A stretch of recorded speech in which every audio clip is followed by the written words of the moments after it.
नमस्कार बच्चों, this is Ram Bishnoi and you are watching geography group. आज के इस एपिसोड में हम कंटिन्यू रखेंगे हमारा क्लास 10th हिस्ट्री का सबसे इंपॉर्टेंट चैप्टर, भारत में राष्ट्रवाद, नेशनलिज्म इन इंडिया। ये चैप्टर नो डाउट हमारे एग्जाम के लिए काफ़ी इंपॉर्टेंट है, लेकिन हमारी पर्सनल लाइफ से भी जुड़ा हुआ है। जो हमारा आज है उसका कल है ये चैप्टर। हम जिस आज़ादी के साथ रह पा रहे हैं, जिस आज़ादी को हम महसूस करें, जिस आज़ादी के साथ हम जी पा रहे हैं, या फिर जिस खुली हवा में हम सांस ले पा रहे हैं, वो इसलिए क्योंकि हमारे अपनों ने, हमारे अपने देशवासियों ने एक लंबा संघर्ष किया था ब्रिटिश सरकार के खिलाफ। तब जाकर के हमें ये आज़ादी मिल पाई है। तो संघर्ष में क्या हुआ था, किस प्रकार का संघर्ष किया गया था, उसका एक छोटा सा हिस्सा इस चैप्टर में दिया गया है। बेसिकली ये चैप्टर 1915 से 1934 यानी कि 1915 से 1934 की कहानी है। अब तक हम 1915 से 1915 से लेकर के 1923 तक जो कुछ भी हुआ वो इस चैप्टर में पढ़ चुके हैं। आज हम इस चैप्टर के सेकंड पार्ट में डिस्कस करेंगे कि 1924 से लेकर के 1934 के बीच में हमारे देश में कौन कौन सी प्रमुख घटनाएं हुई थी। लेकिन आगे बढ़ने से पहले एक मिनट में हम रिकैप्चुलेट कर लेते हैं कि क्या क्या पढ़ चुके हैं हम पहले पार्ट में। पहले पार्ट की हमने शुरुआत की थी, सबसे पहले नेशनलिज्म क्या होता है उसको समझने की कोशिश की थी। राष्ट्रवाद क्या होता है, देश के प्रति जो प्रेम है, प्यार है, लगाव है, समर्पण का भाव है, उसे हम राष्ट्रवाद कहते हैं। ओके, जो आपसी एकता का भाव है, जो आपसी भाईचारे का भाव है, उसे हम राष्ट्रवाद कहते हैं।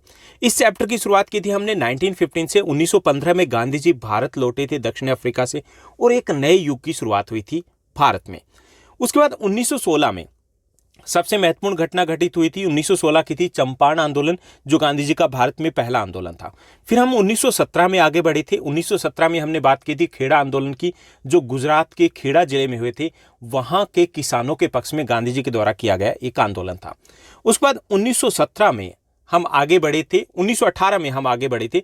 1918 में दो इंपॉर्टेंट घटनाएं घटित हुई थी जिनके बारे में हम डिस्कस कर चुके हैं।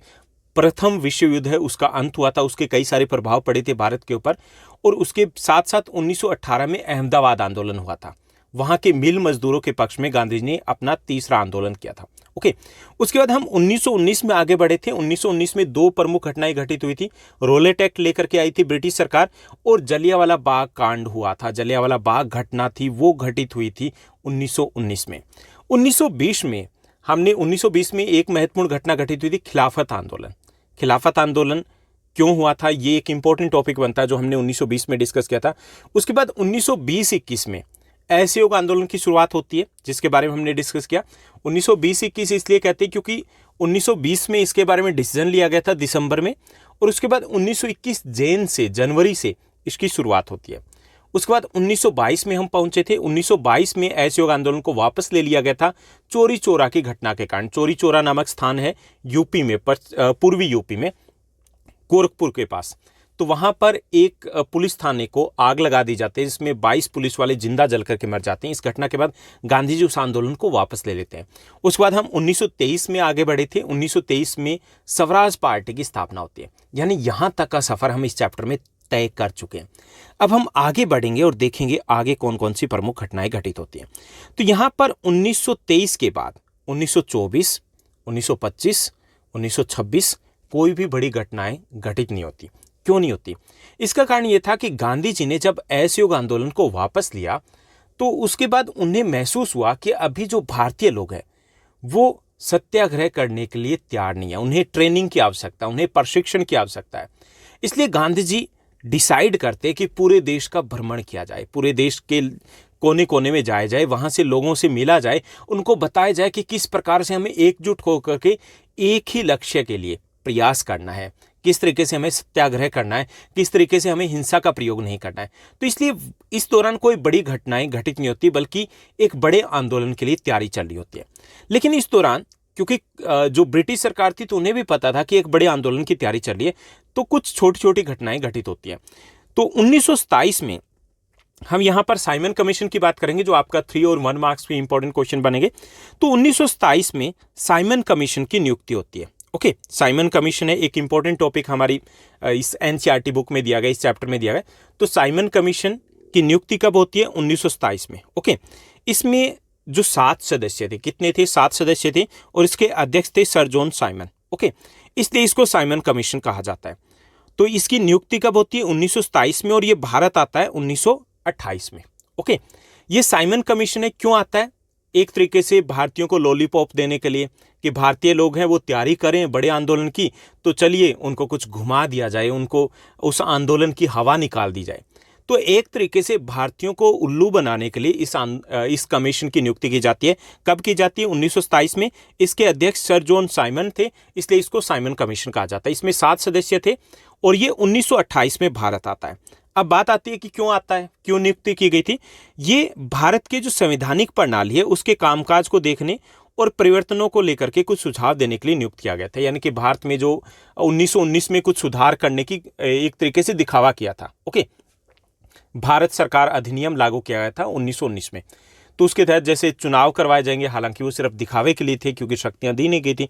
तो जो भी संवैधानिक प्रावधान थे उनको देखने के लिए और नए सुझाव देने के लिए इस कमीशन की नियुक्ति की गई थी। ओके, तो ये कब नियुक्त होता है? 1927 में।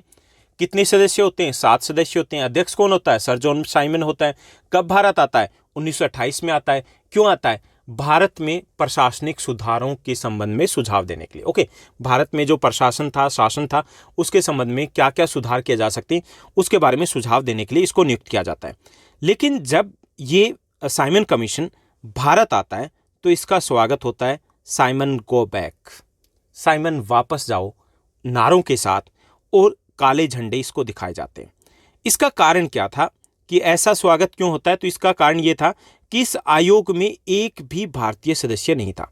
सभी कौन थे? गोरे थे, ब्रिटिश थे। तो भारतीयों को इस बात की तो बिल्कुल समझ थी कि अगर वो ब्रिटिश आ रहे हैं तो क्या खाक वो सुझाव देंगे? कुछ नहीं देने वाले, हमें कुछ नहीं देंगे, सिर्फ ये घुमा करके जा रहे हैं। ओके, तो इसलिए उसका जब भारत पहुंचा साइमन कमीशन तो उसका स्वागत किया गया साइमन गो बैक साइमन, या फिर काले झंडे दिखाए गए। इसमें कांग्रेस, मुस्लिम लीग यानी जितने भी बड़े राजनीतिक दल थे उन्होंने इन प्रदर्शनों में भाग लिया। पूरे देश में साइमन कमीशन के खिलाफ विरोध प्रदर्शन किया गया था। तो यहाँ पर आपके 1 मार्क्स के क्वेश्चन बनेंगे। साइमन कमीशन भारत कब आया, कब इसकी नियुक्ति हुई, क्यों आया, या फिर आपका 3 मार्क्स का क्वेश्चन बन सकता है कि साइमन कमीशन का स्वागत कैसे किया गया था और क्यों किया गया था। ओके, तो ये हुआ 1927 और 1928 की घटनाएं घटित हुई। उसके बाद 1929 में चलते हैं, यानी कि 1927 में हम साइमन कमीशन की नियुक्ति हुई, 1928 में साइमन कमीशन भारत आता है। उसके बाद 1928 में एक और छोटी सी घटना घटित होती है जो मैं आपको बता दूं कि 1928 में नेहरू रिपोर्ट भी पब्लिश होती है। नेहरू रिपोर्ट को हम भारत का पहला संविधान कहते हैं जिन्होंने भारतीयों ने बनाया था। ओके, जो भारत का संविधान बाद में जब तैयार हुआ तो बहुत बड़ा हिस्सा वहां से भी लिया गया। तो वो क्यों बनाया गया था, उसको नेहरू रिपोर्ट क्यों कहते हैं? क्योंकि उस वक्त जो वायसराय थे उन्होंने चुनौती दी भारतीयों को कि मान लीजिए आपको शासन दे देते हैं, आपसे चलाया ही नहीं जाएगा, कि आप तो अनपढ़ हो, आप तो गंवार हो। तो इसको कांग्रेस पार्टी है इस चैलेंज को एक्सेप्ट करती है और मोतीलाल नेहरू और कुछ कांग्रेस के सदस्य मिलकर के एक संविधान तैयार करते हैं जिसको नेहरू रिपोर्ट कहा जाता है। ओके, वो 1928 में हुआ था। हालांकि उसकी आपके एनसीईआरटी बुक में इतनी डिटेल नहीं दी गई, लेकिन क्योंकि 1928 की एक महत्वपूर्ण घटना है तो हमें पता होना चाहिए। उसके बाद 1929 में लाहौर में कांग्रेस का सेशन होता है, सत्र होता है, अधिवेशन होता है। ओके, अब ये अधिवेशन क्या होता है और उस वक्त क्यों होता है, तो इसकी हम बता दें कि कांग्रेस पार्टी की स्थापना 1885 में हुई थी, 1885 में हुई थी, सबको पता है। हर वर्ष कांग्रेस पार्टी का एक अधिवेशन होता था। ओके, एक तरीके से मीटिंग कह लीजिए। कब हुआ करता था? ज़्यादातर ये दिसंबर में होता था, लेकिन कई बार जब इमरजेंसी हालात होती थी तो पहले भी हो सकता था। ओके, तो दिसंबर 1929 में कांग्रेस का एक महत्वपूर्ण अधिवेशन हुआ। कहाँ हुआ? लाहौर में हुआ। यह अधिवेशन ऐतिहासिक था। एक बहुत इंपॉर्टेंट क्वेश्चन बनता है कि लाहौर अधिवेशन जो कांग्रेस पार्टी का था वो ऐतिहासिक था, हिस्टोरिकल था। 3 कारणों से इंपॉर्टेंट था। तो यहां पर हमारा जो एग्जाम के अकॉर्डिंग क्वेश्चन बनता है कि लाहौर अधिवेशन को ऐतिहासिक अधिवेशन कहा जाता है, क्यों? कारण बताने हमें। तो ये 3 कारणों से ये ऐतिहासिक अधिवेशन रहा था। पहला कि सबसे पहली बार एक युवा नेता पंडित जवाहरलाल नेहरू कांग्रेस पार्टी के अध्यक्ष बने थे। यानी उससे पहले क्या था कि केवल बुजुर्ग जो थे वही, यानी कि जो एज्ड पर्सन थे जिनकी उम्र काफ़ी ज़्यादा होती थी, वही कांग्रेस पार्टी के अध्यक्ष बनते थे। लेकिन पहली बार ऐसा हुआ कि एक युवा नेता है वो कांग्रेस पार्टी का अध्यक्ष बना था, पंडित जवाहरलाल नेहरू। तो इसके कारण ये जो अधिवेशन था वो थोड़ा अलग था। इसका दूसरा कारण था कि दिसंबर 1929 में जवाहरलाल नेहरू की अध्यक्षता में लाहौर कांग्रेस में, यानी लाहौर अधिवेशन में कांग्रेस ने पूर्ण स्वराज का प्रस्ताव पारित किया था। यानी पहली बार हुआ था, उससे पहले हम क्या डिमांड कर रहे थे? स्वराज की। असहयोग आंदोलन में हमारा मुख्य डिमांड क्या थी, उद्देश्य क्या था? स्वराज की प्राप्ति करना। स्वराज का अर्थ था कि हमें कुछ अधिकार मिल जाए, ओके, लोकल लेवल पर हमें गवर्नमेंट चलाने का अधिकार मिल जाए। अंग्रेजों को भगाने का टारगेट नहीं था उस वक्त। लेकिन 1929 में जो दिसंबर में कांग्रेस पार्टी का सेशन हुआ था, उस सेशन में हमने पूर्ण स्वराज की मांग की, उसका प्रस्ताव पारित किया। यानी अब अंग्रेजों को बोरिया बिस्तर लेकर के जाना ही पड़ेगा, उससे कम में हम नहीं मानने वाले। ओके, तो ये एक महत्वपूर्ण कदम था। तो इसलिए भी इस अधिवेशन को क्या माना जाता है? ऐतिहासिक माना जाता है। ओके, उसके बाद तीसरा जो बड़ा कांड था जिसके कारण इस अधिवेशन को ऐतिहासिक कहा जाता है कि यहां पर घोषित किया गया, यानी कि एक और प्रस्ताव पारित किया गया कि यदि ब्रिटिश सरकार है वो जल्दी हमें स्वशासन नहीं देती है, यानी कि हमें कुछ अधिकार नहीं देती है, हमें कुछ शक्तियां नहीं देती है, तो 26 जनवरी 1930 को स्वतंत्रता दिवस के रूप में मनाया जाएगा और जब तक वास्तविक आज़ादी नहीं मिल जाती तब तक हम इसको मनाते रहेंगे। ओके, तो 3 कांड थे। ये तीसरा बड़ा भी इंपॉर्टेंट कांड था कि हमने दिसंबर में डिसाइड किया, एक मांग रखी कि या तो हमें कुछ शक्तियां दे दी जाए, कुछ अधिकार दे दिया जाए। अगर नहीं दिया जाएगा तो हर वर्ष हम 26 जनवरी 1930 से हर वर्ष हम इस दिन को आज़ादी दिवस के रूप में मनाएंगे जब तक हमें एक्चुअल में आज़ादी नहीं मिल पाती। ये काफ़ी इंपॉर्टेंट डिसीजन था क्योंकि जब तक हमें आज़ादी नहीं मिली, ये डे एक तरीके से जोश भरता था, नई प्लानिंग की जाती थी कि इस बार हमें क्या करना है, किस तरीके से अंग्रेजों को बाहर निकालना है। तो ये 3 बड़े डिसीजन लिए गए थे लाहौर अधिवेशन में, इसके कारण इसको ऐतिहासिक कहा जाता है। पहला कांड कि पहली बार कोई एक युवा नेता कांग्रेस पार्टी का अध्यक्ष बना था। दूसरा इंपॉर्टेंट कांड था कि इस अधिवेशन में पूर्ण स्वराज का प्रस्ताव पारित किया गया। तीसरा महत्वपूर्ण था कि इस अधिवेशन में यह भी प्रस्ताव पारित किया गया कि जब तक हमें वास्तव में आज़ादी नहीं मिल जाती तब तक हम 26 जनवरी को हर वर्ष स्वतंत्रता दिवस के रूप में मनाएंगे। ओके, ये जो 26 जनवरी है, इसी दिन हमने संविधान लागू किया था जब हम आज़ाद हो गए थे। ओके, क्यों लागू किया था? ताकि इस दिन को हम हमेशा याद रखें, क्योंकि इस दिन का एक महत्वपूर्ण योगदान था हमारी आज़ादी में। ओके, तो ये हो गया हमारा कि लाहौर अधिवेशन कब हुआ और उसको ऐतिहासिक क्यों कहा जाता है। तो यहाँ पर हम 1929 में चल रहे हैं। 1929 में एक और महत्वपूर्ण घटना घटित हुई, वो थी आर्थिक महामंदी की शुरुआत। Okay, world wide economic depression या फिर वर्ल्ड वाइड आर्थिक महामंदी थी जो 1929 से 1933 तक रहती है और ये विश्वव्यापी थी। यानी कि ऐसा नहीं कि सिर्फ भारत में ही आर्थिक महामंदी आई थी, बल्कि सभी देशों में, जैसा कि हम 9th क्लास में पढ़ चुके हैं। जर्मनी भी इससे प्रभावित हुई थी। इसकी शुरुआत ही जो सुपर पावर कंट्री थी अमेरिका से हुई थी। ओके, ब्रिटेन, फ्रांस सभी इसकी चपेट में आए थे। तो यहाँ हमारे लिए जो एग्जाम पॉइंट ऑफ व्यू से टॉपिक दिया गया और इंपॉर्टेंट क्वेश्चन बनता है कि आर्थिक महामंदी जो आई थी उसके भारत के ऊपर क्या प्रभाव पड़े। वैसे किसी भी देश के ऊपर इसके जो प्रभाव थे वो एक जैसे थे। जब मंदी आएगी तो जो होगा वो सब देशों में एक जैसा होगा। तो इसके क्या प्रभाव पड़े? पहला कि 1930 में 1930 के आसपास कृषि जो फसलें थी उनकी कीमतें गिरनी शुरुआत हो गई थी, यानी कि कीमतें हैं वो कम होनी शुरू हो गई थी और बाद में उन फसलों की कहीं पर मांग भी नहीं रही। यानी भारत की अर्थव्यवस्था के लिए बड़ा झटका था क्योंकि उस वक्त जो जितनी भी अर्थव्यवस्था थी वो किसके ऊपर टिकी हुई थी? खेती के ऊपर। इंडस्ट्रीज तो थी ही नहीं, कच्चा माल ही हम प्रोड्यूस करते थे। तो यहाँ पर कीमतें हैं वो ढह जाती है। इसके कारण भारत की अर्थव्यवस्था बिल्कुल चौपट हो जाती है, विशेष तौर पर जो गाँव में, क्योंकि उस वक्त तो लगभग ये मान के चलिए कि 80% जो इंडियंस थे वो गाँव में ही रहते थे, तो वो अर्थव्यवस्था वो गड़बड़ हो जाती है।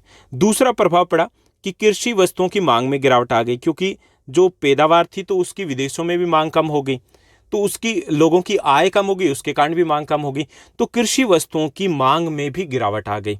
जैसे जो कारखानों वगैरह में कच्चे माल के तौर पे जाता था तो वो भी जाना बंद हो गया। तीसरा, किसानों के लिए अपनी फसल बेचना और जो लगान था उसका भुगतान करना बड़ा मुश्किल हो गया। यानी कि फसल बेचना भी मुश्किल हो गया और अगर फसल नहीं बिकेगी और कीमतें कम हो गई थी तो लगान कैसे चुकाते वो।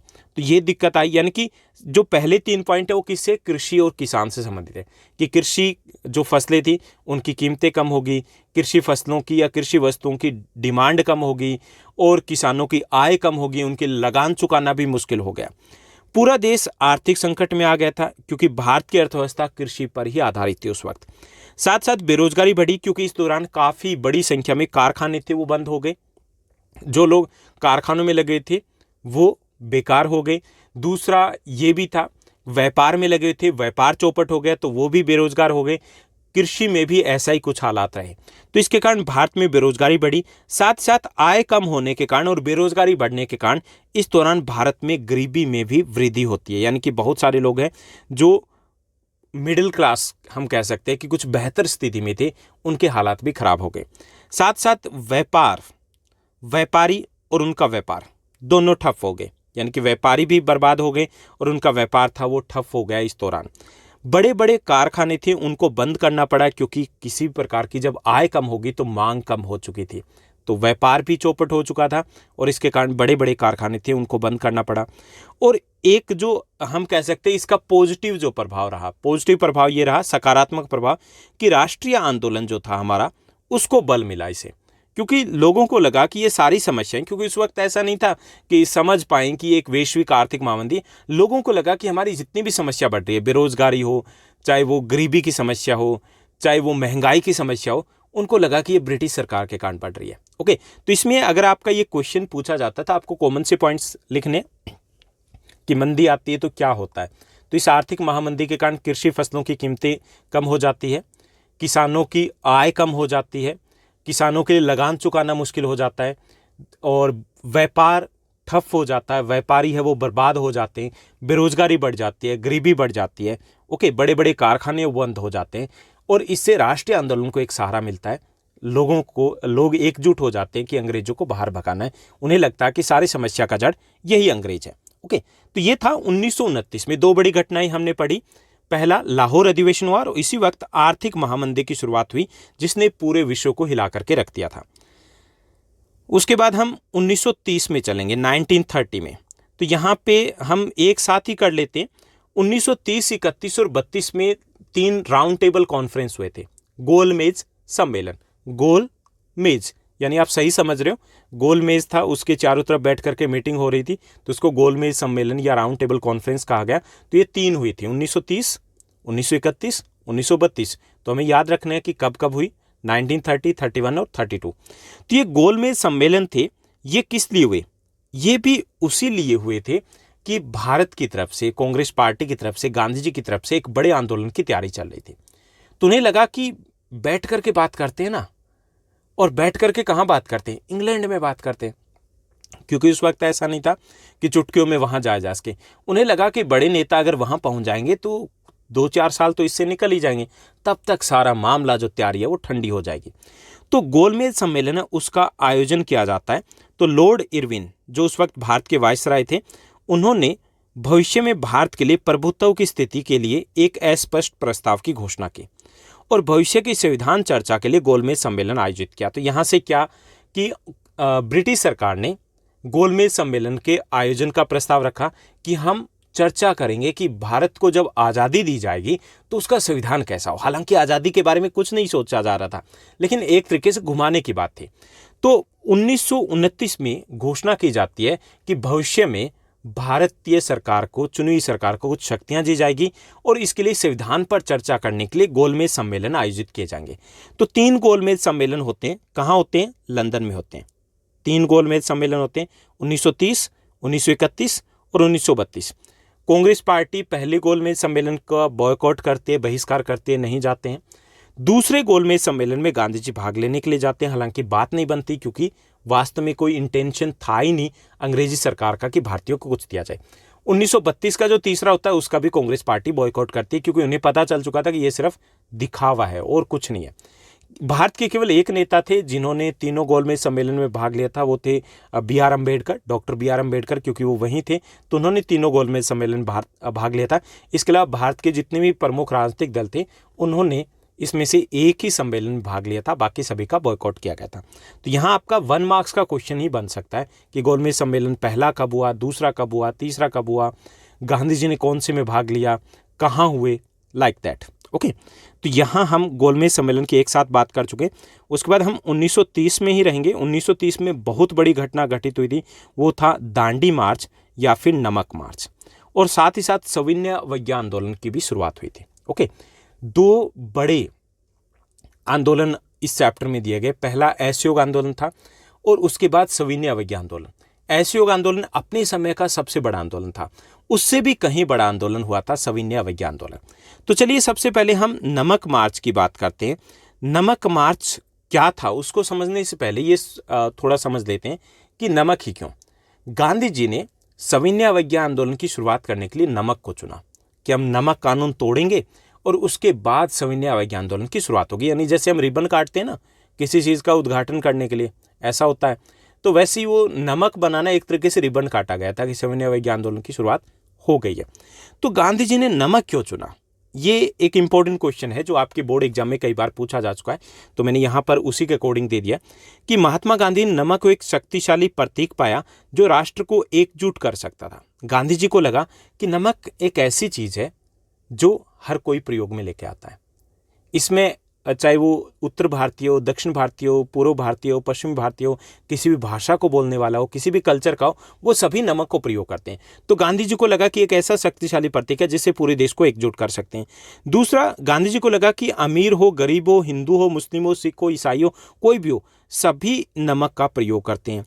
तीसरा ये था कि ये भोजन की सबसे आवश्यक वस्तुओं में से एक था। इसके ऊपर जब अंग्रेजों ने कर लगा दिया तो गांधी जी को लगा कि ये तो हद ही हो गई, मतलब नमक को भी नहीं छोड़ा, उसके ऊपर भी टैक्स लगा दिया, यानी वो भी हम नहीं बना सकते। तो इसलिए गांधी जी ने सोच समझ करके नमक को चुना कि नमक के साथ हम सविनय अवज्ञा आंदोलन की शुरुआत करेंगे। ओके, तो ये आपका बनेगा 3 मार्क्स के लिए क्वेश्चन बन सकता है कि गांधी जी ने नमक को क्यों चुना। उसके बाद जो शुरुआत होती है दांडी मार्च या नमक मार्च की, ये भी एक इंपॉर्टेंट क्वेश्चन बनता है कि ये दांडी मार्च या नमक मार्च क्या था। तो सविनय अवज्ञा आंदोलन की शुरुआत होती है वो दांडी मार्च से होती है। ओके, नमक मार्च इसलिए कहते हैं इसको क्योंकि इसमें नमक बना करके कानून को तोड़ा गया था।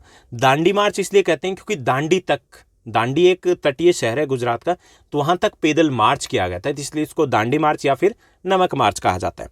नमक पर कर जो लगाए गए थे, नमक पर कर और उसके उत्पादन पर सरकारी जो एकाधिकार था, सरकारी एकाधिकार का मतलब ये कि सरकार के अलावा कोई भी नमक नहीं बना सकते थे, ऐसा कानून बना दिया गया था। तो महात्मा गांधी ने सविनय अवज्ञा आंदोलन शुरुआत करने का मन बनाया कि जब लगा कि अब तो हद ही हो गई है, मतलब नमक के ऊपर भी टैक्स लगा दिया, मतलब ये तो सिर्फ पैसा ही लूटना चाहते हैं। तो तब गांधी जी ने सविनय अवज्ञा आंदोलन शुरुआत करने का मन बनाया। महात्मा गांधी ने अपने विश्वसनीय जो स्वयं सेवक थे, जो उनके खास विशेष जो उनके स्वयं सेवक थे, उनके साथ यानी कि कितने थे 78 लोगों के साथ नमक मार्च की शुरुआत की। कहाँ से की? अपने गुजरात में साबरमती आश्रम से, यानी कि साबरमती आश्रम से जो तटीय शहर है दांडी, वहाँ तक उन्होंने पैदल मार्च किया। ये जो यात्रा थी 240 मील की दूरी थी कुल, और प्रतिदिन 10 मील वो पैदल चले थे, यानी कि 24 दिनों की एक टोटल यात्रा थी। तो नमक पर कर लगाने की बात से नाराज होकर के गांधी जी ने सविनय अवज्ञा आंदोलन शुरुआत करने की योजना बनाई। उन्होंने शुरुआत की थी अपने 78 अनुयायियों के साथ इसकी शुरुआत की थी, लेकिन जैसे जैसे वो आगे बढ़े लाखों हजारों की संख्या में लोग उनके साथ जुड़ते गए। ये जो नमक मार्च था या दांडी मार्च था, इसकी शुरुआत साबरमती आश्रम से चल करके दांडी तक ये यात्रा जाती है। कुल दूरी 240 मील की थी, प्रतिदिन 10 मील की यात्रा की गई। कुल यात्रा जो थी वो 24 दिनों में पूरी की गई थी। ओके, तो ये नमक मार्च था। अब वहाँ देखिए कि उसमें होता क्या कि 6 अप्रैल को गांधी जी पहुँचते हैं दांडी। ठीक है, 6 अप्रैल को 24 दिनों के बाद कहाँ पहुँचाते हैं? दांडी एक कोस्टल टाउन है, तटीय इलाका है। जैसे कि अगर हम गुजरात की बात करें, थोड़ा सा मैप बनाने की कोशिश करें, तो लगभग यहाँ पर दांडी है और यहाँ पर साबरमती आश्रम है। तो यहाँ तक का जो रास्ता था वो तय किया गया था, बिल्कुल तटीय इलाका है। ओके, तो यहाँ तक का जो रास्ता था वो तय किया गया था और 6 अप्रैल को गांधी जी वो दांडी पहुँच जाते हैं और समुद्र के पानी को उबालकर नमक का निर्माण करते हैं। ओके, क्योंकि नमक बनाना उस वक्त कानून के खिलाफ था, तो उन्होंने नमक समुद्र के पानी को बॉयल किया, उबाला, नमक बनाया। इस तरीके से उन्होंने औपचारिक तौर पर नमक कानून को तोड़ा था। ओके, और ये सविनय अवज्ञा आंदोलन की शुरुआत थी। अब यहाँ से शुरुआत होती है सविनय अवज्ञा आंदोलन की। तो ये अलग से क्वेश्चन बनेगा, दांडी मार्च के बारे में आप क्या जानते हो या नमक मार्च के बारे में आप क्या जानते हो। तो ये हमारे 5 पॉइंट्स हो जाते हैं, जिसमें आपका लॉन्ग आंसर टाइप क्वेश्चन भी बन जाता है। लेकिन ये अगर क्वेश्चन आपका पूछा जाता है तो मैक्सिमम 3 मार्क्स का ही पूछा जा सकता है कि दांडी मार्च के बारे में आप क्या जानते हो। ओके, तो यहाँ पर सविनय अवज्ञा आंदोलन की शुरुआत होती है। सविनय अवज्ञा आंदोलन क्या था? जैसे असहयोग आंदोलन जो था उसमें बात की गई थी कि अंग्रेजों का सहयोग नहीं करना है। ओके, सविनय अवज्ञा आंदोलन, सविनय मतलब हाथ जोड़कर और अवज्ञा मतलब बात ना मानना। ओके, ये आंदोलन थोड़ा सा उससे नेक्स्ट लेवल का था। जैसे गेम में होता है ना नेक्स्ट लेवल, तो ये नेक्स्ट लेवल का था। यहाँ पे गांधी जी ने कहा कि अंग्रेज है वो हमारे देश में हमारे ऊपर हुक्म नहीं चला सकते, हम उनके कानूनों को नहीं मानते। ओके, तो उन्होंने भारतीयों के लिए एक तरीके से उन्होंने अनुग्रह किया कि जो भी ऐसे कानून है, काले कानून है, उनका हम पालन नहीं करेंगे, अगर वो जेल में डालते हैं तो हमें डाल दें। तो ये सविनय अवज्ञा आंदोलन का एक अलग लेवल था, जिसमें कानूनों को तोड़ने के लिए गांधी जी ने कहा था, लेकिन हिंसा का सहारा इसमें भी लेने की मनाही की थी। तो चलिए हम सविनय अवज्ञा आंदोलन को देखते हैं। हालांकि इसमें कुछ नया नहीं था, जिस प्रकार की घटनाएं घटित हुई थी जो असहयोग आंदोलन में, वैसा ही कुछ इस सविनय अवज्ञा आंदोलन में होता। तो सविनय अवज्ञा आंदोलन की शुरुआत कब होती है? 1930 में होती है। देश इस दौरान कौन कौन सी घटनाएं घटित होती है कि देश के विभिन्न हिस्सों में हजारों लोगों ने नमक कानून को तोड़ा, यानी कि नमक का निर्माण किया और सरकारी नमक कारखानों के सामने प्रदर्शन किया। क्योंकि इसकी शुरुआत नमक कानून के साथ हुई थी, नमक कानून को तोड़ करके हुई थी, तो देश के अलग अलग हिस्सों में हजारों की संख्या में जो लोग थे उन्होंने नमक बनाया, नमक कानून को तोड़ा और जहां पर भी नमक के कारखाने थे उनके सामने प्रदर्शन किया। यानी इसके साथ शुरुआत हुई थी, क्योंकि नमक एक इंपॉर्टेंट भाग था इसका। जैसे जैसे ये आंदोलन फैलता गया, धीरे धीरे ये आंदोलन फैलता गया, तो इसमें बाकी चीज़ें भी शामिल हो जाती है। जैसे विदेशी कपड़ों हैं उनका बहिष्कार किया गया, शराब की दुकानों को बंद कर दिया गया, किसानों ने कर देने से मना कर दिया, गांव के जो अधिकारी थे उन्होंने इस्तीफा दे दिया। कई स्थानों पर जो जंगल के लोग थे, आदिवासी लोग थे, उन्होंने वन कानूनों का उल्लंघन कर दिया कि हम वन कानून नहीं मानते। ओके, लकड़ी और चढ़ने वाले जो मवेशियों को इकट्ठा करने के लिए आरक्षित वनों में उन्होंने जाना शुरू कर दिया, यानी कि पशुओं को चराने के लिए और लकड़ी इकट्ठा करने के लिए आरक्षित वन जिनमें जाने की मनाही थी वहां जाना मना कर दिया। और गांधी जी के एक भक्त शिष्य अब्दुल गफ्फार खान को पेशावर की सड़कों पर प्रदर्शन करते हुए भीड़ भाड़ वाली कारों और पुलिस की गोलीबारी का सामना करते हुए गिरफ्तार भी कर लिया था। यानी कि कई जगह पर हिंसा भी होती है। तो यहाँ पर अगर आपको लिखना प्रमुख घटनाएं, तो वही लिखोगे कि इसमें सभी वर्गों के लोग शामिल थे इस आंदोलन में, इसमें बच्चे बुजुर्ग सभी शामिल थे। इस आंदोलन के दौरान भी बच्चों ने, जो स्टूडेंट्स थे, विद्यार्थी थे, उन्होंने स्कूल और कॉलेजों का बहिष्कार कर दिया था। वकीलों ने कोर्ट का बहिष्कार कर दिया था। लोगों ने विदेशी वस्तुओं का प्रयोग करना बंद कर दिया। लोगों ने खादी पहनना शुरू कर दिया था। तो वो घटनाएं सारी सेम थी, कुछ घटनाएं अलग थी। जैसे नमक कानून, नमक बना करके नमक कानून को तोड़ा गया। ओके, और जो आदिवासी थे उन्होंने वन कानूनों को मानने से मना कर दिया। जो किसान थे उन्होंने टैक्स देने से मना कर दिया। तो ये 3 या 4 पॉइंट एक्स्ट्रा हो जाएंगे, बाकी वो सभी सेम ही रहेंगे। उसके बाद जैसे जैसे आंदोलन फैलता गया, तो जो ब्रिटिश सरकार थी उन्होंने सख्ती दिखाई। सख्ती दिखाई क्यों? क्योंकि उन्हें लग रहा था कि अगर हम ऐसा नहीं करते तो शायद इस बार उनकी नींव हिल जाएगी। तो कई जगह पर कई सारे लोग हैं वो मारे जाते हैं, जो पुलिस के साथ झड़प होती है। इवन गांधी जी को गिरफ्तार कर लिया गया था जब शोलापुर में औद्योगिक कर्मचारियों ने ब्रिटिश शासन का प्रतीक पुलिस चौकियों, नगर पालिका भवन है या जो अदालत थी, रेलवे स्टेशन थे, उन पर भी हमला करना शुरू कर दिया। जब ये बात फैली कि गांधी जी को भी अरेस्ट कर लिया गया। तो ये सब कुछ घटनाएं घटित हुई किसमें? सविनय अवज्ञा आंदोलन में। ओके, और यह आंदोलन असहयोग आंदोलन से ज्यादा बड़ा था। तो यहाँ से एक क्वेश्चन ये भी बनता है कि असहयोग आंदोलन, सविनय अवज्ञा आंदोलन में अंतर बताइए, इनमें डिफरेंस क्या था? तो सविनय अवज्ञा आंदोलन और असहयोग आंदोलन जो थे उनमें पहला जो अंतर था उद्देश्य में। उद्देश्य क्या था? असहयोग आंदोलन का उद्देश्य था स्वराज की प्राप्ति, यहां पर था पूर्ण स्वराज की प्राप्ति। असहयोग आंदोलन में गांधी जी ने कहा था कि हमें सहयोग नहीं करना, यहाँ पे गांधी जी ने कहा था कि हमें कानूनों को तोड़ना है। असहयोग आंदोलन में महिलाओं की भागीदारी कम थी, यहाँ पर महिलाओं की भागीदारी ज्यादा थी। असहयोग आंदोलन जो था वो सीमित इलाकों में था, जबकि असहयोग आंदोलन, जो सविनय अवज्ञा आंदोलन था, वो देश के हर कोने तक पहुंच चुका था। तो ये बड़े अंतर थे। 4 अगर अंतर 4 यहाँ बताओगे, 4 यहाँ लिखोगे, तो आपका एक लॉन्ग आंसर टाइप क्वेश्चन बन जाता है कि दोनों आंदोलनों में अंतर क्या था मुख्य तौर पर। ओके, तो ये जो सविनय अवज्ञा आंदोलन था ये ज्यादा प्रभावशाली था, ज्यादा व्यापक था, लोगों की भागीदारी इसमें ज्यादा रही थी। तो यहां तक हमने देखा कि असहयोग आंदोलन के बाद जो दूसरा बड़ा आंदोलन था वो था सविनय अवज्ञा आंदोलन, जिसके दौरान क्या क्या हुआ। तो ये 1930 से लेकर के 1934 तक चलता, लेकिन ब्रेक ले लेके, कैसे ले लेके, वो हम आगे डिस्कस करेंगे। अब 1930 के बाद 1931 में बढ़ते हैं। 1931 में एक महत्वपूर्ण घटना घटित होती है। एक तो हम पहले ही डिस्कस कर चुके हैं कि 1931 में दूसरा गोलमेज सम्मेलन होता है, 1930 में पहला होता है, 1931 में दूसरा होता है, 1932 में तीसरा होता है। वो पहले डिस्कस कर चुके हैं। एक और महत्वपूर्ण घटना घटित हुई थी, वो था गांधी इरविन पैक्ट। पैक्ट का मतलब होता है समझौता। इसको दिल्ली समझौता भी कहते हैं। दिल्ली समझौते के नाम से भी क्वेश्चन पूछा जा सकता है क्योंकि दिल्ली में हुआ था। ओके, और गांधी और लॉर्ड इरविन के बीच में हुआ था, तो इसलिए गांधी इरविन पैक्ट भी इसको कहा जाता है। तो गांधी और इरविन पैक्ट कब हुआ? 1931 में हुआ। कहाँ पर हुआ? दिल्ली में हुआ। किसके बीच में हुआ? महात्मा गांधी और लॉर्ड इरविन के बीच में हुआ। ओके, 2-3 तो पॉइंट्स यहीं से निकल जाते हैं हेडिंग से। महात्मा गांधी ने इस पैक्ट के तहत क्या किया? आंदोलन को रोक दिया। जो समझौता हुआ था, गांधी जी ने इस आंदोलन को बंद कर दिया और इरविन के साथ साथ गांधी इरविन नामक समझौते में प्रवेश कर लिया। यानी कि इस समझौते के तहत गांधी जी इस बात के लिए मान गए कि हम सविनय अवज्ञा आंदोलन को वापस लेते हैं। ओके, और साथ ही साथ गांधी जी इस बात के लिए भी मान गए कि वो सेकेंड राउंड टेबल कॉन्फ्रेंस में भाग लेंगे। सेकेंड राउंड टेबल जो गोलमेज सम्मेलन था उसमें भाग लेने के लिए सहमत हो गए। बदले में लॉर्ड इरविन ने राजनीतिक कैदियों को रिहा करने के लिए सहमत हो गए। यानी कि ये समझौता कब होता है? 1931 में होता है, गांधी जी और लॉर्ड इरविन के बीच में होता है। इस समझौते के तहत गांधी जी ने इस आंदोलन को, सविनय अवज्ञा आंदोलन को रोक दिया और दूसरे गोलमेज सम्मेलन में भाग लेने के लिए राजी हो गए, तैयार हो गए कि चलो भाग ले लेता हूँ। ओके, बदले में लॉर्ड इरविन ने यह वादा किया कि सभी राजनीतिक कैदियों को रिहा कर दिया जाएगा। राजनीतिक कैदी कौन से होते हैं? कि जो आंदोलन कर रहे थे, जो सरकार के खिलाफ प्रदर्शन कर रहे थे, इसलिए उनको गिरफ्तार किया गया था। यानी कि उन्होंने चोरी या फिर हत्या इस प्रकार के मामले वाले नहीं थे, बल्कि राजनीतिक कारणों से जिनको अरेस्ट किया गया था उनको छोड़ दिया जाएगा।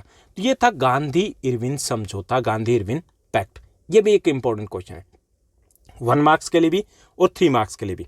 ठीक है, इसी समझौते के बाद गांधी जी तैयार होते हैं कि सेकेंड राउंड टेबल कॉन्फ्रेंस में भाग लेते हैं। चलो देखते हैं कि अब तक अंग्रेज हमारी बात मान जाए। हालांकि हुआ ऐसा कुछ नहीं था। उसके बाद 1931 के बाद हम आगे बढ़ते हैं 1932 में। सॉरी, तो यहाँ पर 1932 में हम बढ़ते हैं और 1932 में एक और इंपॉर्टेंट पैक्ट होता है, पूना पैक्ट। पूना पैक्ट 1932 में होता है। कहाँ होता है? पुणे में होता है। किसके बीच में होता है? गांधी जी और जो डॉक्टर बी आर अम्बेडकर है उनके बीच में होता है। ओके, तो डॉक्टर बी आर अम्बेडकर ने दलितों के लिए अलग निर्वाचकों की मांग की थी। यानी कि डॉक्टर बी आर अम्बेडकर की उस वक्त मांग क्या थी? उनकी मांग ये थी कि एक ही जगह से, जैसे एक सीट है अभी जो लोकसभा की सीट है या विधानसभा की सीट है, कि वहाँ से 2 चुने जाएं। एक तो जनरल चुना जाए और दूसरा चुना जाए दलित। तो ये मांग थी, अलग निर्वाचकों की मांग थी कि एक ही जगह से 2-2 सदस्य चुने जाएं। लेकिन ये जो मांग थी, इस मांग को ब्रिटिश सरकार ने तो मांग लिया। यानी कि ब्रिटिश सरकार थी, उन्होंने अंबेडकर की मांग को हाथों हाथ लिया। हाथों हाथ क्यों लिया? क्योंकि अंग्रेजों की नीति तो यही थी, फूट डालो और राज करो। उन्हें और क्या चाहिए था? उन्हें तो बैठे बैठा ही मिल रहा था कि पहले तो वो हिंदू मुस्लिम में फूट डाल रहे थे और अब ये था कि चलो एक ही समूह में हम फूट डालते हैं और इससे हमारे लिए शासन करना आसान हो जाएगा। लेकिन गांधी जी ने आमरण अनशन शुरू कर दिया, क्योंकि गांधी जी इस बात के पक्ष में नहीं थे।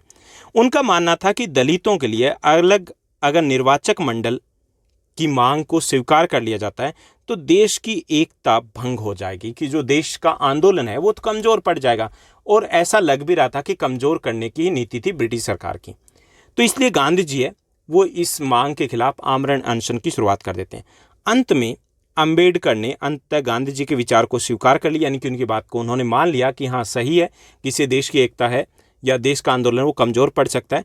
तो इसके कारण 1932 में पूना पैक्ट होता है। हालांकि ये तो मैंने आपको समझाने के लिए बताया, अगर पूना पैक्ट लिखना तो हमें सिर्फ इतना बताना है कि 1932 में पूना पैक्ट होता है।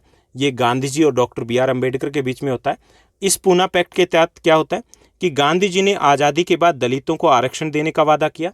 उन्होंने वादा किया कि आज़ादी के बाद दलितों को आरक्षण दिया जाएगा। ओके, और इस पूना पैक्ट के अनुसार जो बी आर अम्बेडकर हैं उन्होंने दलितों के लिए अलग से निर्वाचन की मांग को छोड़ दिया। पृथक जो निर्वाचन की मांग थी डॉक्टर बी आर अम्बेडकर की, तो उन्होंने ये छोड़ दिया। यानी कि ये समझौता था 1932 में गांधी जी और डॉक्टर बी आर अम्बेडकर के बीच में हुआ था। गांधी जी ने दलितों को आरक्षण देने का वादा किया, जबकि डॉक्टर बी आर अम्बेडकर ने अपनी पृथक निर्वाचन की जो मांग थी उसको छोड़ दिया। ओके, तो ये भी एक इंपॉर्टेंट क्वेश्चन बनेगा जो काफ़ी बार 3 to 4 टाइम्स आपके बोर्ड एग्जाम में पूछा जा चुका है। तो ये हुआ 1932 तक। ओके, यहाँ 1932 तक हम पहुँच गए। अब हमारा चैप्टर अगर वैसे बात की जाए तो कंप्लीट हो चुका है, क्योंकि 1933 की बात करें तो 1933 में गांधी जी वापस लौट आते हैं सेकेंड राउंड टेबल कॉन्फ्रेंस के बाद, और 1932 के लास्ट में आ जाते हैं। तो वापस आने के बाद उन्होंने दोबारा से सविनय अवज्ञा आंदोलन की शुरुआत कर देते हैं, क्योंकि उन्होंने देखा कि कुछ हुआ ही नहीं था। उन्होंने दोबारा से शुरुआत कर दी, लेकिन लोगों में अब जोश ठंडा हो चुका था और 1934 में आते आते दम तोड़ दिया। 1934 में आते आते ऑटोमेटिक ही ये आंदोलन खत्म हो गया था और गांधी जी को ये आंदोलन वापस लेना पड़ा, क्योंकि वैसे ये खत्म हो चुका था। तो 1933 और 34 में कोई बड़ी घटनाएं घटित नहीं हुई। सिर्फ हमें याद रखना है कि इस आंदोलन को वापस कब लिया गया। तो सविनय अवज्ञा आंदोलन को वापस लिया गया था 1931 में एक बार, उसके बाद दोबारा शुरू किया गया था 1932 में, और 1934 में फाइनली इस आंदोलन का अंत हो जाता है। अब जो हमारे दो क्वेश्चन बनेंगे और 2-3 हमारे टॉपिक बनेंगे जो अब तक हमने पढ़ा उसी के बेस पे। एक तो सविनय अवज्ञा आंदोलन में विभिन्न सामाजिक समूहों ने कैसे भाग लिया, यानी कि अलग अलग सामाजिक समूहों ने भाग लिया, तो उनके क्या उद्देश्य थे, क्या उनकी आशाएं थी कि ये हमें मिलेगा। तो एक तो हमारे ये इंपॉर्टेंट क्वेश्चन बनेगा। तो सविनय अवज्ञा आंदोलन में अलग अलग समुदायों ने भाग लिया। जैसे जो धनिक किसान समुदाय थे उन्होंने भाग लिया था इसमें बढ़ चढ़ के। उनकी क्या उम्मीदें थी कि वे व्यापारी मंदी, जो व्यापार की मंदी थी, गिरती हुई कीमतों के कारण बहुत ज़्यादा प्रभावित थे। यानी जो आर्थिक महामंदी चल रही थी तो उससे बहुत ज़्यादा प्रभावित ये बड़े किसान हुए थे। यानी फसलों की कीमतें गिर चुकी थी, व्यापार में मंदी आ चुकी थी, और जैसे जैसे उनकी आय गायब हुई तो उनके लिए करों का भुगतान करना भी असंभव हो गया। इसलिए अमीर किसान थे वो सविनय अवज्ञा आंदोलन में बड़े जोर शोर से कूद पड़े थे। ओके, तो ये शामिल हुए थे। दूसरे शामिल हुए थे इसमें गरीब किसान। अब गरीब किसान क्यों शामिल हुए थे कि जैसे जैसे महामंदी जारी रही, आय घटती गई और छोटे जो किसान थे उनके लिए भी करों का भुगतान करना मुश्किल हो गया। वे चाहते थे कि जमींदारों को लगान न देना पड़े, लगान न वसूले। इसके लिए उन्हें उम्मीद थी कि अगर गांधी जी का साथ दिया, कांग्रेस पार्टी का साथ दिया, तो हो सकता है उनकी समस्या का समाधान हो जाए। इसलिए वो भी जोश में इस आंदोलन में शामिल होते हैं। ओके, तो दो समुदाय हो गए, बड़े किसान और छोटे किसान। उसके साथ साथ जो उद्योगपति थे उन्होंने भी बढ़ चढ़ कर पहली बार इस आंदोलन में भाग लिया था, क्योंकि ऐसे आंदोलन में उनकी भागीदारी कम रही थी। वे विदेशी वस्तु के आयात के खिलाफ सुरक्षा चाहते थे, यानी कि उनकी बड़ी मांग थी कि विदेशी जो वस्तुएं आ रही है उनके खिलाफ सुरक्षा हो, कि उनके ऊपर थोड़ी रोक लगे या टैक्स लगाया जाए ताकि उनका व्यापार है वो आगे बढ़े। क्योंकि 1914 से 18 के बीच में जब प्रथम विश्व युद्ध हुआ था, व्यापार बंद हो चुका था, तो इनको बड़ा लाभ हुआ था। इन्हें लगता था कि अगर ऐसा ही कुछ हो तो दोबारा लाभ होगा। और कैसे हो सकता है, अगर गांधी जी का ये आंदोलन कामयाब हो जाए तो हो सकता है अंग्रेजों को कुछ मांगे माननी पड़े। तो इसलिए वो अपने हितों की सुरक्षा करने के लिए इस आंदोलन में कूद पड़ते हैं। उन्होंने इसके लिए 1927 में फेडरेशन, भारतीय औद्योगिक और वाणिज्यिक कांग्रेस और भारतीय वाणिज्यिक मंडल और फेडरेशन फिक्की की स्थापना भी की थी। ये इंपॉर्टेंट 1 मार्क्स का क्वेश्चन है। फिक्की का गठन कब हुआ था? 1927 में हुआ था। तो यहाँ पर तीसरा जो वर्ग जिसने सविनय अवज्ञा आंदोलन में भाग लिया वो था व्यापारी वर्ग, उद्योगपति वर्ग। और क्या चाहते थे? वो चाहते थे करों में कमी और उनके व्यापार की सुरक्षा। उसके बाद औद्योगिक श्रमिक थे, उन्होंने भी इसमें भाग लिया था इस आंदोलन में। उन्होंने क्यों भाग लिया? तो औद्योगिक श्रमिक थे, उन्होंने भाग लिया, लेकिन उन्होंने गांधीवादी कार्यक्रम को चुनिंदा कोई अपनाया, यानी कि जो उनके फायदे का था उसको उन्होंने कहा यस, बाकी को कहा नो। जैसे उन्होंने कहा विदेशी सामानों का बहिष्कार करना, तो उन्हें लगा कि हम तो औद्योगिक श्रमिक हैं, हमारी इनकम तब बढ़ेगी जब वहाँ से प्रोडक्शन बढ़ेगा। उन्होंने कम मजदूरी की मांग को उठाया। उन्होंने खराब जो कामकाजी परिस्थितियाँ थी उनके खिलाफ प्रदर्शन किया, यानी कि उन्होंने उन चुनिंदा मुद्दों को उठाया जो उनके लिए फायदेमंद थे। उसके साथ साथ इस आंदोलन में महिलाओं की भी भागीदारी यही थी, यानी कि ये हमारा 5 मार्क्स का क्वेश्चन बन सकता है कि विभिन्न वर्गों की भागीदारी कैसे रही या उनकी क्या उम्मीदें थी इस आंदोलन से। तो 5वां समूह था महिलाओं का। गांधी जी के नमक मार्च के दौरान हजारों महिलाएं विरोध मार्च में भाग लेने और नमक का निर्माण करने, विदेशी कपड़े और शराब की दुकानों को जलाने के लिए, उनको बंद करने के लिए अपने घरों से निकली थी। कई जेल भी गई थी इस दौरान। और शहरी क्षेत्रों में जो महिलाएं थी वो उच्च जाति के परिवारों से थी, जबकि ग्रामीण क्षेत्रों में अमीर किसान परिवारों से थी, क्योंकि उस वक्त जो पढ़ी लिखी महिलाएं थी वो इन्हीं परिवारों से आती थी। तो महिलाओं की भागीदारी पहली बार देखा कि महिलाएं सड़कों पर उतर आई थी। और उस वक्त गांधी जी ने एक जगह कहा भी था कि जिस दिन महिलाएं सड़कों पर उतर आएगी उस दिन हम आज़ादी लेकर रहेंगे। और ये सब कुछ इस सविनय अवज्ञा आंदोलन में देखा गया था। तो ये था कि कैसे अलग अलग समुदायों की उम्मीदें थी सविनय अवज्ञा आंदोलन से। उसके बाद आगे बढ़ते हैं और बात करते हैं सविनय अवज्ञा आंदोलन की और इसकी कमियों की। यानी कि सविनय अवज्ञा आंदोलन था, उसकी सीमाएं क्या थी? इसकी दो कमियां थी। ओके, उससे यूं कह सकते हैं कि सविनय अवज्ञा आंदोलन कुछ और बड़ा हो सकता था, शायद इसके परिणाम थोड़े और बेहतर हो सकते थे, लेकिन दो कमियां रही थी। यानी दो समुदाय थे, उनकी भागीदारी कम रही थी। ये नहीं कि भागीदारी नहीं रही थी, उनकी भागीदारी थोड़ी कम रही थी। उसके अपने कारण थे। पहला है दलित समुदाय। तो लंबे समय तक, इसको मैं पूरी कहानी आपको बता रहा हूं ताकि समझ में आ जाए कि भागीदारी कम क्यों रही थी एनसीईआरटी के अकॉर्डिंग। तो लंबे समय तक कांग्रेस ने दलितों की उपेक्षा की थी। यानी कि कांग्रेस पार्टी है, उससे दलित लंबे समय तक ज़्यादा जुड़े हुए नहीं थे और कांग्रेस ने भी ज़्यादा ध्यान नहीं दिया था। लेकिन गांधी जी ने घोषणा की कि जब तक छुआछूत को समाप्त नहीं किया गया तो स्वराज 100 साल तक नहीं आएगा। गांधी जी को लगता था कि जब तक हम खुद ही कमज़ोर हैं तब तक हम कैसे अंग्रेजों के खिलाफ संघर्ष कर पाएंगे। सबसे ज़्यादा पहले ज़रूरी है कि हम अपनी कमियों को दूर करें, जो भी हमारे में कमियां हैं उनको दूर की जाए। तो उन्होंने जोर दिया कि जब तक इस छुआछूत को ख़त्म नहीं किया जाएगा तब तक आज़ादी के बारे में हम सोच ही नहीं सकते। उन्होंने अछूतों के लिए हरिजन या भगवान के बच्चे नाम दिया। हरिजन मतलब ईश्वर के जन, ईश्वर के बच्चे नाम दिया। और उन्होंने उनके मंदिरों में प्रवेश, सार्वजनिक कुओं, टैंकों, सड़कों, स्कूलों में प्रवेश के लिए सत्याग्रह का आयोजन किया। कुछ हिस्सों में जो छुआछूत का उस वक्त एक कुरीति थी उसके खिलाफ गांधी जी डटे हुए और उन्होंने लोगों को जागरूक किया और उन्होंने खुद भी संघर्ष किया ताकि इस जो कुरीति थी उसको समाप्त किया जा सके। उन्होंने स्वयं भी भंगी मतलब सफाई कर्मियों के कार्य की प्रतिष्ठा के लिए उन्होंने शौचालयों की सफाई की। यानी कि गांधी जी ने कि कोई भी कर्म से, अपने कार्य से छोटा या बड़ा होता है, जन्म से कोई छोटा या बड़ा नहीं होता। इस बात को समझाने के लिए उन्होंने क्या किया कि शौचालयों की सफाई की, उच्च जातियों को अपना हृदय बदलने और छुआछूत के पाप को छोड़ने के लिए तैयार किया। तो गांधी जी आगे आए जिन्होंने इस सामाजिक बुराई को दूर करने का प्रयास किया और सफलता में मिली। अगर हम कहें कि देश में जो बदलाव आया तो उसका बड़ा क्रेडिट उस वक्त जाता है वो गांधी जी को जाता है, क्योंकि उन्होंने खुद वो कार्य किए और इससे जो लोग थे जिनकी सोच थी, क्योंकि उस वक्त शिक्षा इतनी अधिक नहीं थी तो लोगों की सोच को बदलना काफ़ी मुश्किल था, लेकिन गांधी जी ने वो करके दिखाया। तो ये सब कुछ चल रहा था, लेकिन फिर भी कहीं ना कहीं ये था कि कांग्रेस पार्टी थी उसकी दूरी बनी हुई थी किससे? दलितों के साथ। दलित नेताओं ने खुद को संघों में संगठित करना शुरू कर दिया। उस वक्त शैक्षणिक संस्थानों में आरक्षित सीटों की मांग करनी शुरू कर दी और एक अलग मतदाता जो विधायी परिषदों के लिए दलित सदस्यों का चुनाव करे, यानी कि अलग निर्वाचन की मांग करनी शुरू कर दी। इस प्रकार के कुछ उस वक्त संगठन भी बन गए थे। किससे पहले? सविनय अवज्ञा आंदोलन से पहले। तो सविनय अवज्ञा आंदोलन में दलित भागीदारी सीमित रही थी। किनकी? महाराष्ट्र और नागपुर इलाकों में, खासतौर पे जहां पर इस प्रकार के संगठन थे। उन्होंने कहा कि ये कांग्रेस पार्टी का आंदोलन है, हमारा आंदोलन नहीं है। जब तक हमारी मांगे पूरी नहीं होती हम इस आंदोलन में भाग नहीं लेंगे।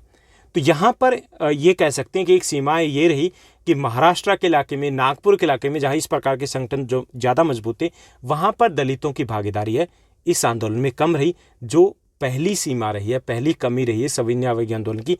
अदरवाइज सविनय अवज्ञा आंदोलन और भी ज़्यादा बड़े लेवल का हो सकता था।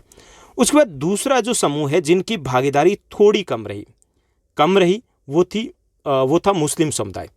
इसका कारण ये रहा है कि मुस्लिम लीग और कांग्रेस पार्टी जो दो राजनीतिक दल थे, तो उसमें मुस्लिम लीग के जो समर्थक थे उनकी भागीदारी कम रही, क्योंकि उस वक्त उनको लगा कि ये आंदोलन है वो सिर्फ कांग्रेस पार्टी का आंदोलन है।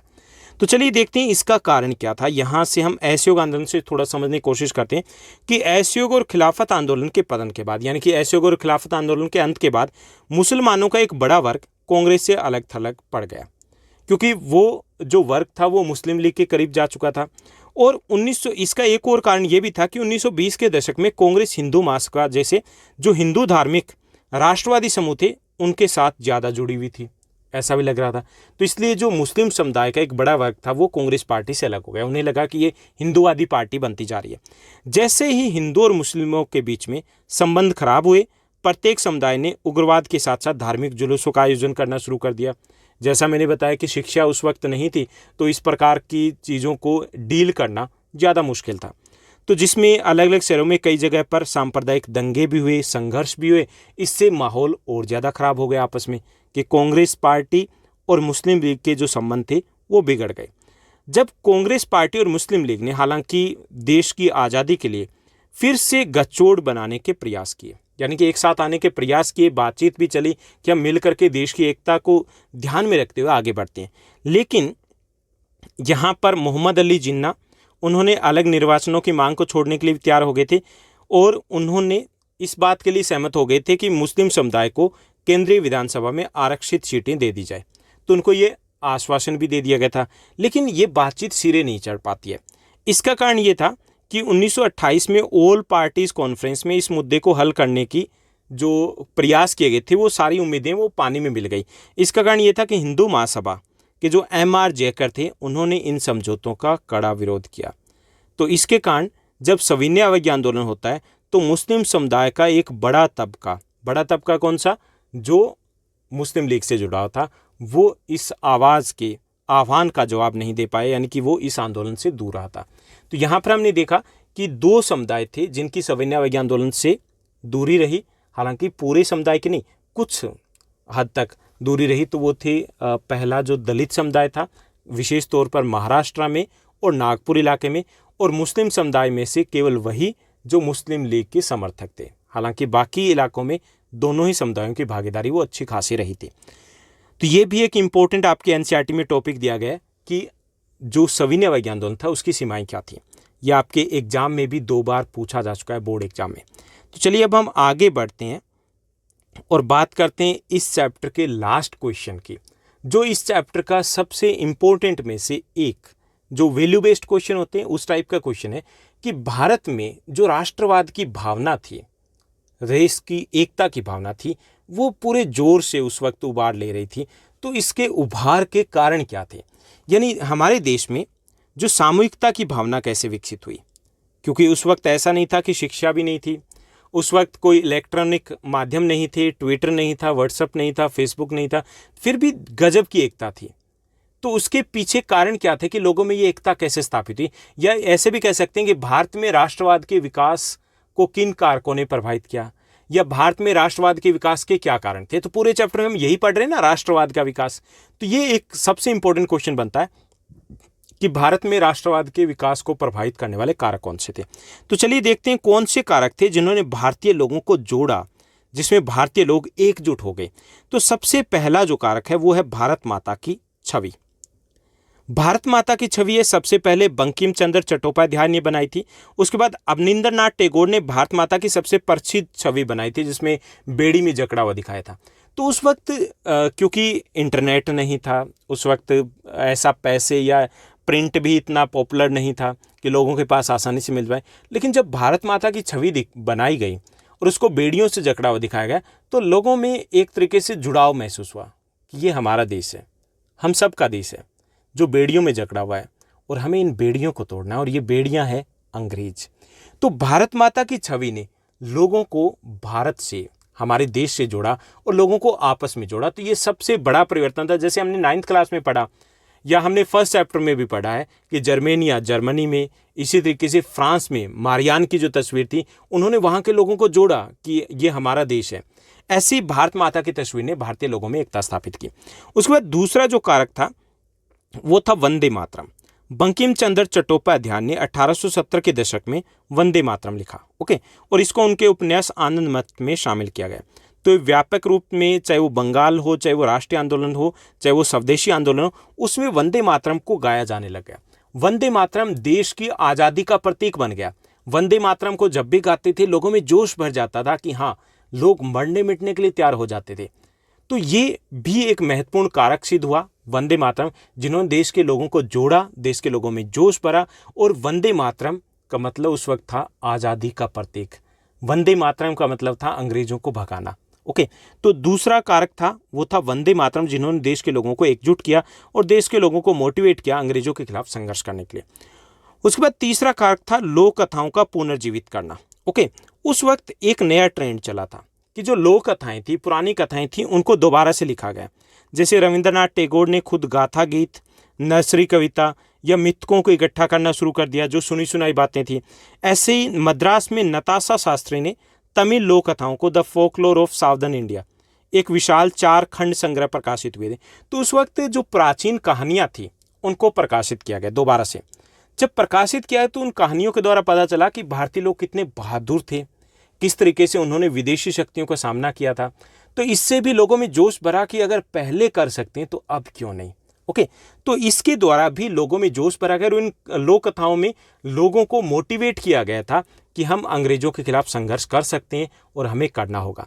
तो इन्होंने भी एक बड़ा योगदान दिया जिससे कि भारतीय लोग हैं वो एकजुट हो पाए।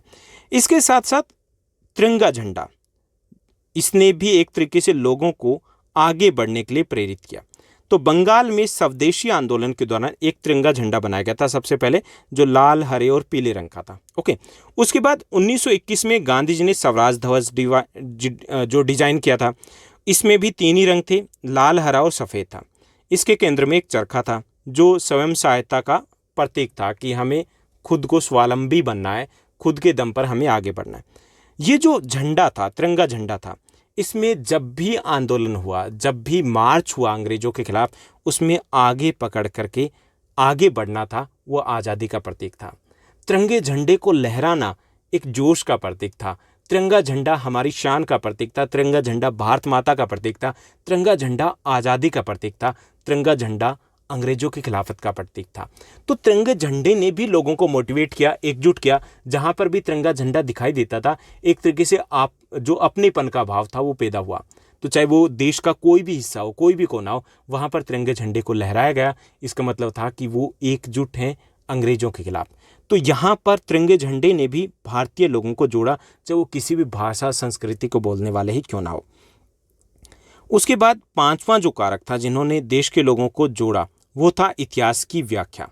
इस दौरान कई भाषाओं में भारतीय जो ऐतिहासिक पुस्तकें थी उनका अनुवाद किया गया, और जब अनुवाद किया गया तो कई सारी चीज़ें निकल के सामने आई कि हमारा जो देश था वो कला में, वास्तुकला में, विज्ञान में, गणित में, धर्म में, संस्कृति में, कानून में, दर्शन में, शिल्प में, व्यापार में कहीं आगे था, सोने की चिड़िया था।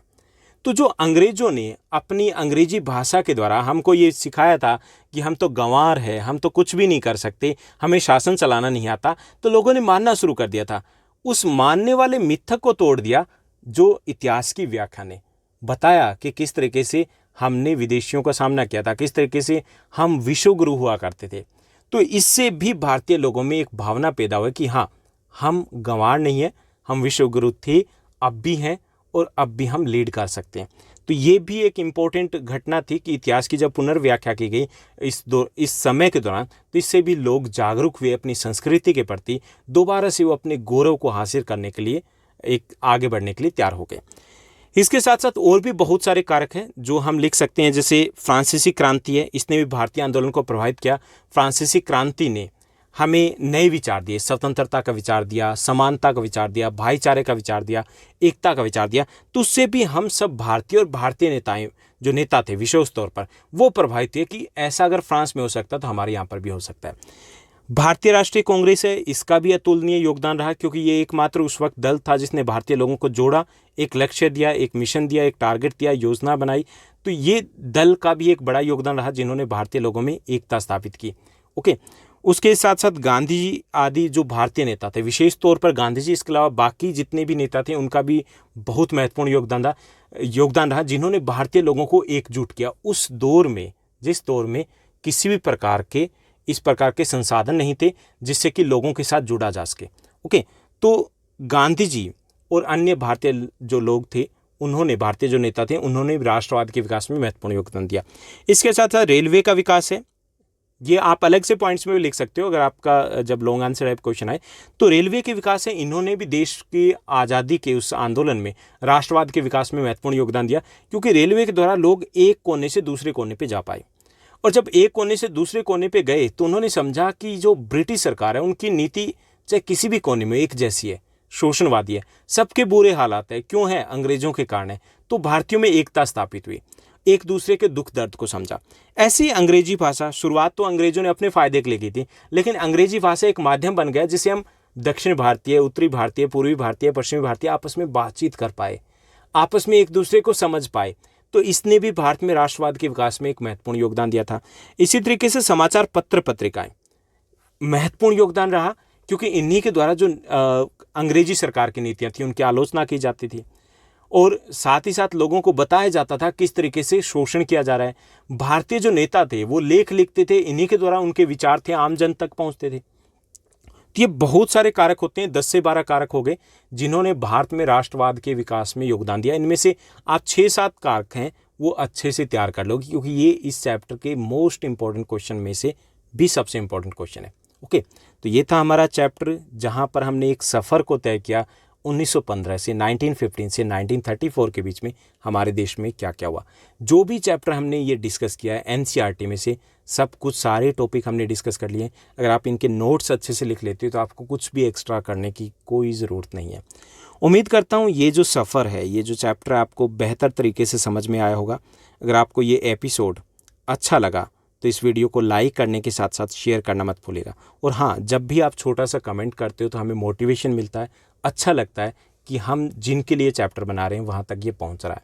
इस चैप्टर के मोस्ट इंपॉर्टेंट क्वेश्चन है भारत में राष्ट्रवाद के हिंदी और इंग्लिश मीडियम दोनों में हम डिस्कस कर चुके हैं, जिसका लिंक आपको डिस्क्रिप्शन बॉक्स में मिल जाएगा, या फिर आप प्लेलिस्ट में जाइए, class 10th SST most important question में आपको मिलेगा, या आई टैब में ऊपर की तरफ आई बटन है वहाँ पर भी लिंक दिया गया है, वहाँ क्लिक कीजिए और अभी आप देख सकते हैं कि कौन से क्वेश्चन है 1 मार्क्स के, 3 मार्क्स के, 5 मार्क्स के मोस्ट इंपॉर्टेंट रहने वाले, जिनको हमें अच्छे से प्रिपेयर करना है। आज के इस एपिसोड में बस इतना ही। Thank you, bye bye, have a nice day. मिलते हैं नेक्स्ट एपिसोड में।